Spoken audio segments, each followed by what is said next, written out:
Good morning, everybody. It is Wednesday, April 30th. Thank you for joining in on the live stream or listening on Apple or Spotify on the Simple Handicap podcast feed. This is going to be a fun show. In this episode, going through big questions for every AFC team coming out of the draft. This idea was spurred on by an ESPN article that was published yesterday. They did questions for every single team. I read through it, and I'm like, there's a lot of answers here that I think are a little bit insufficient, a little bit lackluster, could have a little bit more to it. And so I wanted to go through and re-answer the questions myself, team by team, to give everybody a bit of a refresh, a bit of a catch up to where all of these teams are, maybe big things that they missed, big questions that are still outstanding, things that are still needed to be addressed going into the summer. There's a lot to talk about in this episode. I think it's going to be pretty fantastic. I want to say hello to Brandon Shoemaker in for another show. Good to see you. If anybody has questions along the way, drop them in the live chat over on the YouTube live stream on the right-hand side of your window. Let's get started with the Buffalo Bills. The question is, did they do enough to help Josh Allen? And my response to this is, what are we even talking about here? And this question was asked because the Bills focused on defense in the draft, and they didn't add another big play wide receiver, perhaps didn't add another big weapon. Last year, the Bills averaged 30 points a game. They gained 6 yards per play. I mean, you can't ask much more from an offense ever. And so what more do you need to add to Josh Allen's repertoire of weapons on offense? Do you need a little bit more from your younger wide receivers? Yes. Do you need to maybe sort things out with James Cook and the running backs? Yes. But the big issue with Buffalo last year was that Josh Allen was not supported by the defense finding ways to get off the field. I remember watching the AFC Championship game. They couldn't get a stop and get off the field against Kansas City late in the game. I remember watching the Baltimore game in the divisional round. Ravens walked right down the field, if not from Mark Andrews' drop. That game's going to overtime. I watched in December the Rams and the Lions hang 40-plus points with ease, and the Bills never being able to get off the field. I think the Bills focusing on defense in the draft was the right move. I think focusing on the free agency window, adding guys, was the right move. And I think finding ways to get off the field is going to support Josh Allen much more than maybe adding a guy at the end of the first round or the second round as a wide receiver could have and would have. So, no, I don't agree with the negative answer on this question. I think the Bills did enough to support Josh Allen by focusing on the defense and finding ways to get off the field. Miami Dolphins, what is the plan at cornerback? I don't know what they're trying to do. And I have no explanation for why Miami did not draft a corner in rounds 1 or 2. They chose to focus on the defensive line and defensive tackle, then add an O-lineman, which I agree with the latter. But with the ties to Jalen Ramsey appearing severed at this point, I don't know if the team is going to be able to work anything out with him. They're probably going to need to sign 2, maybe 3 veterans between now and when the season gets going. And there's not a lot of guys out there that make a lot of sense for being able to be automatic starters for a team. And so I don't know where the Dolphins are going with trying to find questions or trying to find answers for the questions in their secondary. And I just question the bigger picture. The last 12 to 18 months of leadership for this team and direction for this team has been concerning at best. I don't know what the identity of this team is anymore. And I said in a little short form video a couple weeks ago, if there's any positivity around the Dolphins, I could see them getting attention in the market because there's still a lot of talent here on offense and around this team. But it's just every single week, it seems like there's bad news about this team. And that's why we're seeing the lowest win total in the McDaniel era with the Dolphins. It's why we're seeing this team take a big step back in the market, and they're getting no support whatsoever. So if they don't figure things out at the cornerback position, and perhaps they lose Ramsey, God forbid they lose Tyreek Hill, like this team could be in serious trouble. They have to figure out things in a hurry, and I don't know where they go for answers in that position. New England, the question was, how does the logjam at wide receiver work out? I think calling it a logjam, as the question was asked, is very generous. I think this is just a smorgasbord of fringe NFL starters. And I don't think the question is, how is it going to work out or sort out? I think the question is is there one or two guys that can emerge and be suitable starters?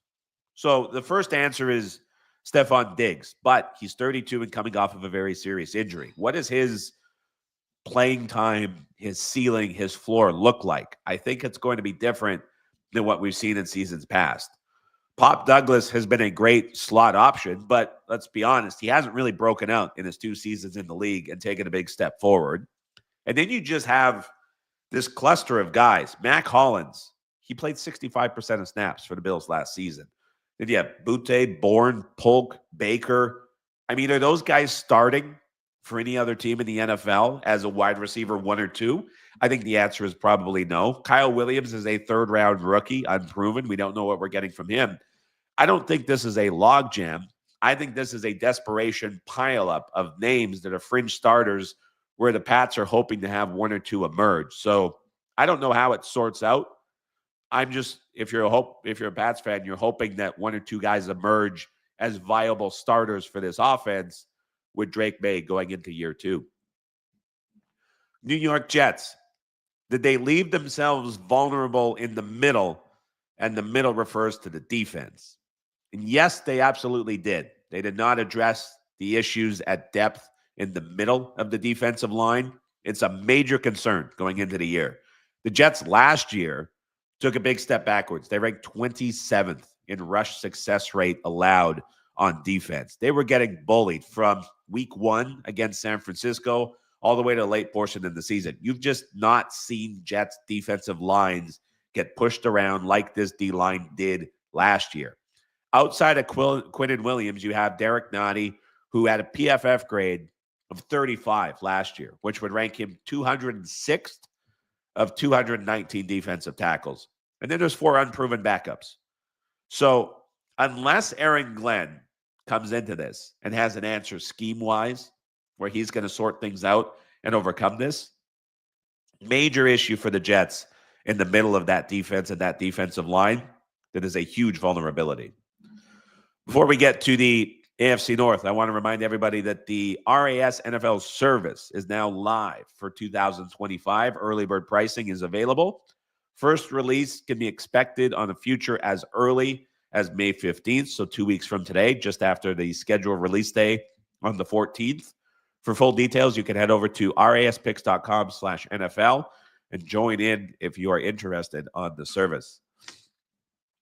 As you can tell, the nose is working overtime. Throat's got a little bit better. The voice is coming back, so bear with me if you get a little bit of feedback in the microphone. We'll see how long the nose lasts. We'll see how long the throat holds up. The voice is hanging steady so far as we work through the late spring cold here in northern Saskatchewan. Let's get to the AFC North. Baltimore.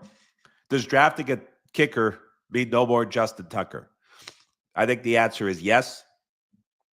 The off-field acquisitions are very serious. I think it's going to be difficult for the team to find any justifiable way to bring him back. So I think drafting the kicker is the writing on the wall that Justin Tucker, his time is done, not only with Baltimore, but I think league-wide. But there's also a drop in his play that has been a little bit concerning. 73% of his kicks last year were made. That's the lowest percentage in his career. But we've also seen the last 2 seasons, 7 to 16 from 50 yards plus. So his range is decreasing quite a bit. So not only is there the off-field issues with Justin Tucker, but we're also seeing him really start to struggle from range a little bit as well. So I think Justin Tucker is not going to be with the Ravens this coming season. Drafting the kicker certainly kind of illustrates that point even further. Cincinnati, what does the draft mean about Trey Hendrickson? I'm surprised that he hasn't been traded yet. And I think the fact that he hasn't been traded perhaps means the Bengals are trying to find ways to keep him, which I don't agree with. I say I don't agree with it because I don't think it aligns with the vision of the Bengals, and I don't think it makes sense from a roster construction and salary cap perspective. They just paid Chase and Higgins. You invested in your offense. And because of that, you brought in Al Golden on defense, who was brought in and praised for his development of youth and young players on defense. This is a defense, got a ton of events with Lou Anarumo, couldn't find ways to keep them. elected to pay offense, and is now going a different direction, which I think is great. You have Trey Hendrickson, who is going into the meat of the age curve, where edge rushers production drops off significantly, and you just got a career year from him last season. His trade value and value overall should be quite high, and you have a big risk of that dropping off if you end up paying him, as you just don't see edge rushers maintain that same level of production as they get into their 30s. So for me, the Bengals need to continue investing in offense, go youth on defense, hold on, and signing him could backfire. But the draft suggests that probably, or at least may not be the case, the way that they're trying to make things work. Cleveland, who wins the quarterback job? It's an absolute mess in that quarterback room right now with 5 guys. To me, it's Joe Flacco's job to lose. He's priced at sportsbooks around plus 120 to be the week 1 starter. And here's why I say that, even with him being 41 years old. I don't think Sanders nor Gabriel are talented enough to come into a rookie offseason and overwhelmingly win the job. If the Browns were truly confident in Kenny Pickett being the week 1 starter, I don't believe after signing Pickett, they would have signed Flacco, they would have drafted 2 quarterbacks, and they would have declined Kenny Pickett's 5th-year option. I think every vote of confidence potential has been ignored by the Browns on Pickett. And to me, if they were truly willing to start Pickett week 1 and believed in it, they would have treated this a lot differently. Flacco has experience with Stefanski. He fits the system. And so the only way I don't see it being Flacco is if Stefanski, or if Stefanski views Pickett as overwhelmingly outperforming Flacco and taking that job. So I think it's Flacco's job to lose in Cleveland. Pittsburgh, will they sign Aaron Rodgers? That's a big question. It seems likely. He continues to work out with Steelers players off-site, off the field. Here's my question, though, as an answer, answering a question with a question. Whether it's Rodgers or Cousins, I think the fit is very questionable. Here's why. Metcalf last year ran vertical routes 54% of snaps, one of the highest rates in the NFL. George Pickens leads all wide receivers since 2020 through in catches and yards off vertical routes. So these 2 wide receivers in Pittsburgh, north and south, head downfield, that's what they do. That's what they do best. Aaron Rodgers, post-injury, is not the same guy throwing deep balls and hanging in the pocket and pushing the ball downfield that he was pre-injury in his last years with Green Bay. Last year, when we saw Kirk Cousins on the field, whether it was lingering plant leg issues off the Achilles, whether it's age, whether it's a lack of confidence, his velocity on throws way down from what we've seen in years past. And so I don't think either of these guys are true fits to be quarterbacks sitting in the pocket, waiting, pushing the ball downfield, trying to make plays deep, given their age, given their injury sensitivity, given the changing of their characteristics. And I also don't think that these wide receivers are guys that are going to be willing to change their game and become these precision route runners and work in either a very quick, short passing driven offense led by Aaron Rodgers, or this hybrid play action driven offense driven by Kirk Cousins, targeting guys over the middle of the field. I don't see either of these 2 guys adjusting to that. I don't know how either of these guys fit in this Steelers offense with these weapons. And so I think regardless of who they sign, it might be a bad fit in Pittsburgh.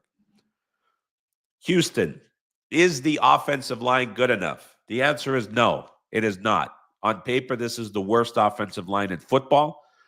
I think C.J. Stroud's style doesn't help things either. And there's some more concerns with this to go beyond just the personnel. Last year, C.J. Stroud held on to the football for 3 seconds per dropback. It doesn't matter what offensive line you're playing behind. If you're holding the ball for 3 seconds or longer per dropback, you're going to take on a lot of pressures. You're going to get sacked a ton. You're going to get hit a ton. So to me, the Texans going and adding wide receivers with their first 2 picks of the draft and giving CJ Stroud weapons as Diggs moves on, as you don't have Tank Dell likely for the season, I think is a positive, because at least you're giving him options to potentially build in an offense that's revolving around a little bit more of a quick passing game that takes burden off of Stroud, but takes burden off of the offensive line. A big question I have is Nick Caley comes in as the new offensive coordinator, first-time play caller. Is he going to be too run-heavy and too run-dependent in his first year as a play caller, where Stroud gets pushed into a lot of known passing downs on second and third down, and that just compounds the issues with the offensive line? Last year, we actually saw Bobby Slowick go from 26th in his first season in pass rate over expectation on early downs to 10th. So he did his best to negate some of the issues this team suffered with in season 1 under CJ Stroud. I wonder if Nick Caley reverts that and brings it back to year 1 with a worse offensive line, with fewer proven weapons. And even if Stroud changes his tendencies, this just becomes a compounding issue on offense. And so that's something to watch as we get through the summer.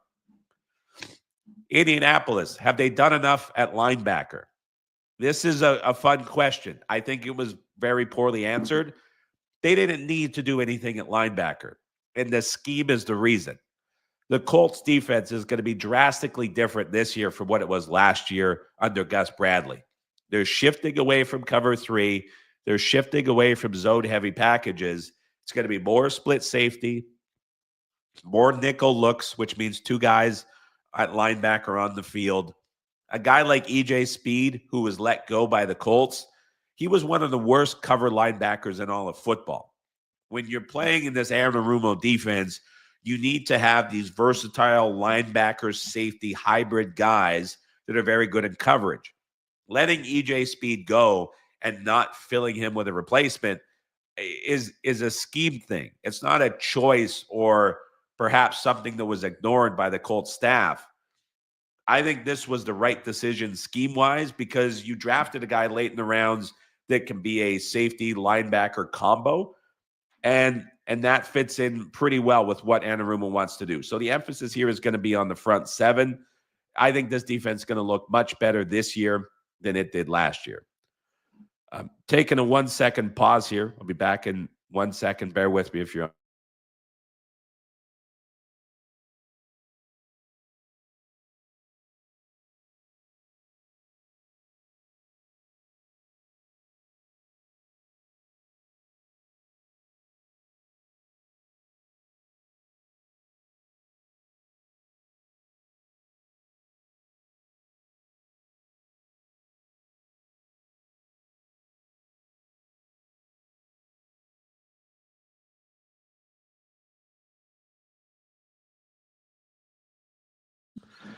The battle is real. Dealing with the sinuses and the cold. It's a battle. It's a battle. Jacksonville. Why didn't they draft a defensive tackle? I'm surprised they didn't draft a defensive tackle, especially since we heard James Gladstone for like 2 months talk about trench play. You need offensive line. You need defensive line.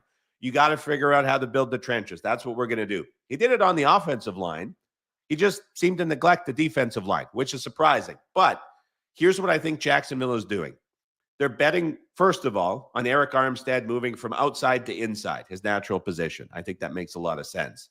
And they're also betting on Mason Smith and Jordan Jefferson in year 2, taking a bit of a leap forward. And that should improve the defensive line interior overall. But I think when you're looking at the change in defensive coordinators, last year, if you listen to the podcast, you heard me talk about it 100 times. Ryan Nielsen never changed. He never adjusted. He just sat in man coverage, left his cornerbacks on an island, left the defensive line to fend for themselves. There was no support. There was nothing helping out. Now they switched to Anthony Campanile. I'm probably butchering the name, but he comes from Green Bay. He emphasizes linebacker play, zone coverage. There's going to be so much more support in the middle of this defense, so much more support behind the defensive line. you get this massive scheme change. Not only do you have guys going back to their regular positions, but you have so much more support behind it. So the Jags are going to play a ton more zone coverage this year, a lot more soft coverage. They're going to have more protection against the run. And I don't think they necessarily needed to add a defensive tackle with this. I'm surprised they didn't, based on what Gladstone said. But it's going to be a much different looking Jags defense that should perform a whole lot better. Brandon says the draft took everything out of him. It's just every single April I get something, and so it's every time I get it too. It's like, here we go. It's going to be a 7 to 8 day issue. We're on day 6 right now. So by Friday's show at the same time, I'll be pretty good. But yeah, it's a battle, to put it lightly. Tennessee, does Cam Ward have enough weapons? The answer is no. And man, like Calvin Ridley, lower end wide receiver 1.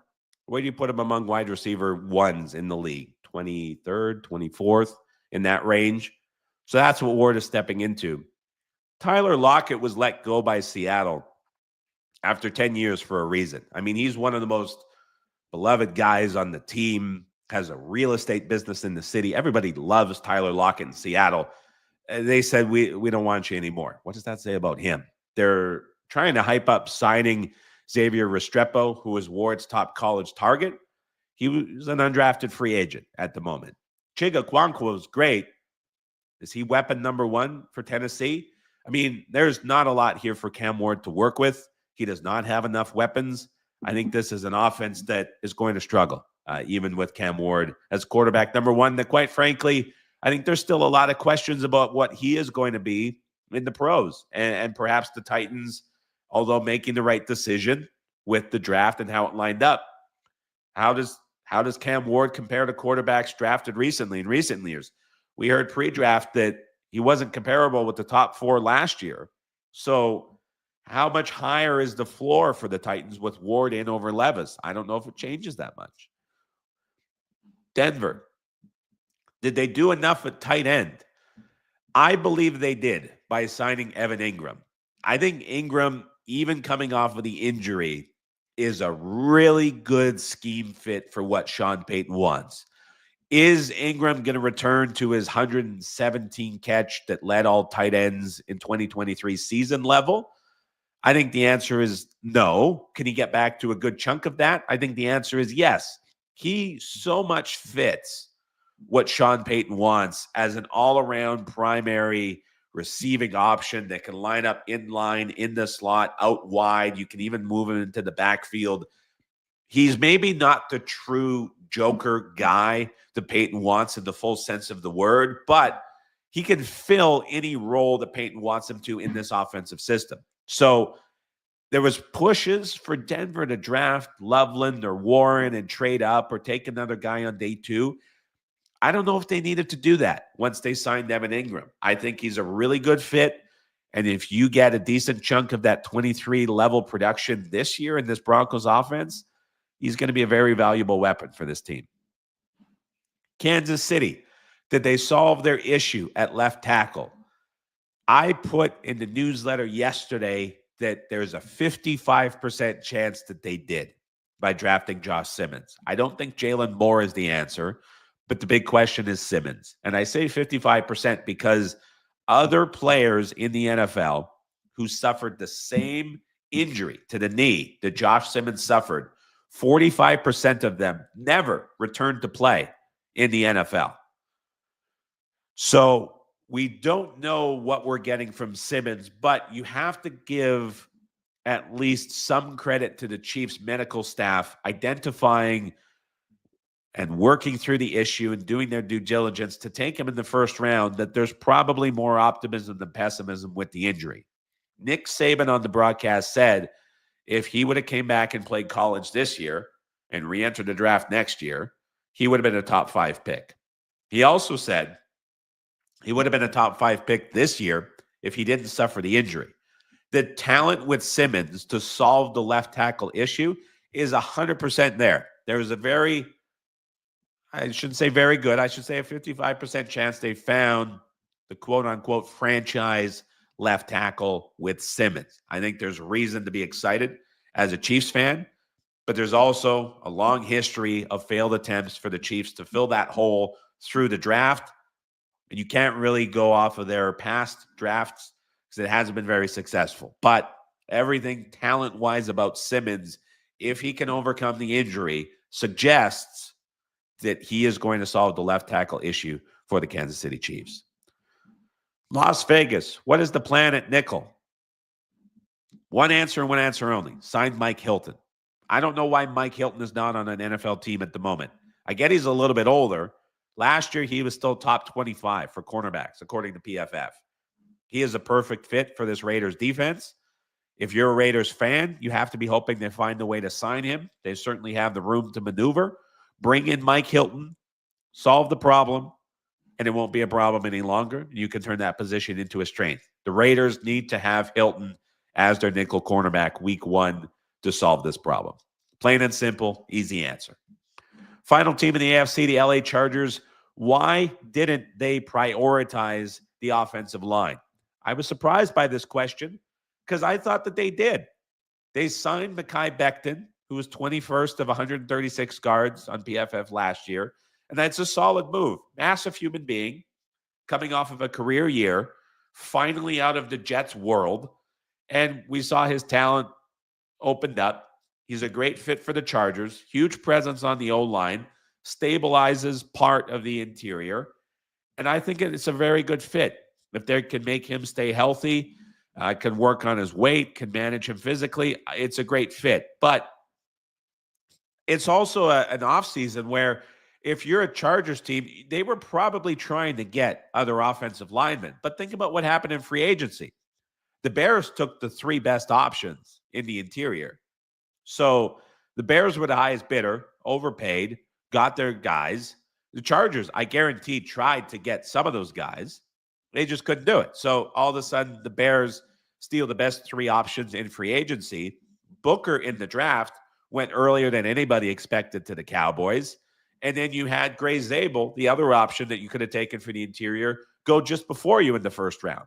So what did the Chargers do? They got jumped in the draft. They got outbid in free agency. They still got a very good option. I think it was sufficient for what they were trying to do. And I think a way that they kind of maybe countered some of this is they add Marion Hampton with their first-round pick, who's going to be the starting running back. In college, he averaged 4.35 yards after contact. The guy is very good at breaking tackles, extending plays. So you would now have 3 great pieces on the offensive line, left tackle, right guard. You have a running back who you drafted with your first pick who's excellent at breaking tackles and extending plays. I think the combination of all of that is a good answer for how they prioritized it. And then we're able to work around other teams outbidding and jumping them in the draft. So I think the Chargers did well here. I think their run game in this offense is going to be just fine going into the season. Appreciate everybody for stopping by today. Again, the RAS Picks NFL service is live for 2025. Early bird promotional pricing is now available. You can take advantage of it. First release expected as early as May 15th. raspicks.com/NFL. There's a link in the description of this episode as well. Brandon Shoemaker says the Simmons trust is crazy high for a guy just had his knee implode. Is it an implosion or an explosion? There's a Simpsons episode about that. I guess it was more of a tear, but obviously a problem for the knee, certainly. So like they probably were not going to take that risk unless they have a high level of confidence that he is going to overcome that. So I think you have to trust the team in this, but you're right. It's a big risk. Could you see Pickett being released or traded prior to week 1? I could see that happening for Pickett or Flacco. If Pickett thrives and outplays Flacco to win the job, I could see the loser of that being sent to, like, they're not going to go into the season with 5 quarterbacks. I think 2 of these guys of the 5 are going to be gone by the time we get to week 1. So I think one of the 2 primary guys, Pickett or Flacco, goes, and I think we see perhaps an attempt to shop Sanders, maybe. I think 2 of these 5 guys are going to be gone. Vince Vega says, for me, regarding Titans, a stud running back to help Cam in that offense. Taking Mullings in round 6, is that enough? Starter is Pollard? No, it is not enough. It is not enough at all. Crunch Time Sports Network says, enjoy the content you're putting out as well as we get prepared for our 2025 NFL Power Rankings. So we'll do the NFC teams here on the live stream Friday morning, same time, 11 a.m. Eastern, 8 a.m. Pacific. And then the following weeks, I'll be starting to do more preview-focused content. It won't be previews in a full preview sense. I know that's confusing, but just a bit of an update on a lot of these teams from my perspective. And those will begin next week, Monday, Wednesday, Friday. So keep an eye out for those in the podcast feed. Appreciate everybody for stopping by. Again, head over to raspicks.com/NFL for all of the early bird details. We'll see you guys on Friday morning, 11 a.m. Eastern, 8 a.m. Pacific.